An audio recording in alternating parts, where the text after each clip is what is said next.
महिलांच्या न्याय हक्कासाठी वंचित हाच एकमेव पर्याय. उर्मिलाताई गायकवाड. शहरातील मुक्तिभूमी येथे आदरणीय महाउपासिका मीराताई आंबेडकर विपश्यना हॉल येथे वंचित बहुजन महिला आघाडीची नुकतीच बैठक पार पडली.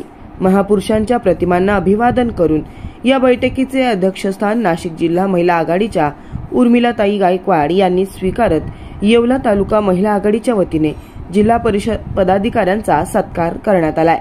मणिपूर सारख्या ठिकाणी महिलांवर अन्याय अत्याचार होत असेल आणि शासन प्रशासन बघ्याची भूमिका घेत मूग गिळून गप्पा बसत असेल, एकीकडे बेटी बचाव बेटी पढाव महिलांचा सन्मान नारा देत महिलांचा अवमान करणाऱ्या सरकारला वंचित बहुजन आघाडी त्यांची जागा दाखवून दिल्याशिवाय राहणार नाही. गेल्या काही दिवसांपासून आशा सेविका आपल्या मागण्यांसाठी मुंबईतील आझाद मैदानावर उन्हातान्हात उपाशीपोटी लहान लेकरांबरोबर आंदोलन करीत होत्या. तेव्हाही या सरकारने महिलांच्या प्रश्नाकडे दुर्लक्ष करीत त्यांच्या मागण्यांची दखल घेतली नाही. म्हणूनच वंचित बहुजन आघाडीचे राष्ट्रीय अध्यक्ष बाळासाहेब आंबेडकर यांचे हात बळकट करण्यासाठी महिलांनी पुढाकार घेऊन वंचितला सत्तेत पाठवल्यास वंचित बहुजन आघाडी महिलांच्या न्याय हक्कासाठी एकमेव पर्याय असल्याचं यावेळी महिला आघाडीच्या नाशिक जिल्हाध्यक्ष उर्मिलाताई गायकवाड यांनी आपल्या अध्यक्ष भाषणातून सांगितलं आहे.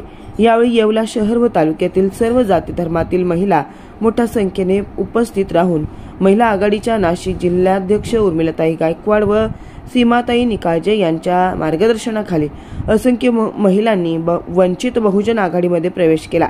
यावेळी अनेक महिलांची पदाधिकारी म्हणून निवड प्रक्रिया करत असताना उर्मिलाताई गायकवाड यांनी महिलांच्या मुलाखती घेऊन शहराला व आपल्याला तालुक्याला सक्षम महिला म्हणून शकुंतलाताई राजपूत यांचे शहराध्यक्षपदी तर वैशालीताई कांबळे यांची येवला तालुका महिला आघाडी पदासाठी नाव जाहीर केल्याने नवनिर्वाचित महिला तालुकाध्यक्ष वैशालीताई कांबळे तर शहराध्यक्ष शकुंतलाताई राजपूत यांच्या निवडीचे स्वागत करून शुभेच्छा देण्यात आला.